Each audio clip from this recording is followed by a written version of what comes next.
गौतम का उल्लेख ऋग्वेद में अनेक बार हुआ है, किंतु किसी ऋचा के रचिता के रूप में गौतम को कभी नहीं देखा गया। यह स्पष्ट है कि उसका संबंध आखिरसों से था, क्योंकि गौतम प्राय उसका एक ऋक्षा में इनका पितृवाचक राहु गण संबंध आया है। शतपथ बाहुभण में इन्हें विदेह जनक एवं याज्ञवल्क्य कय का समकालीन के सात सूत्र रचिता कहा गया है। अर्थवेद के 2 परिच्छेद में भी इनका उल्लेख है।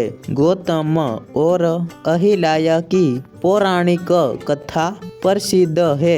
मिथिला प्रांत में दरभंगा के निकट अहिल्या स्थान है। यहाँ आज भी लोग गौतम कुंड और अहिल्या कुंड में स्नान करने अपने को पवित्र माना जाता है। कहा जाता है कि रामचंद्र जी इसी रास्ते में जनकपुर गए थे और इसी रास्ते पर उन्होंने अहिल्या का उद्धार किया था।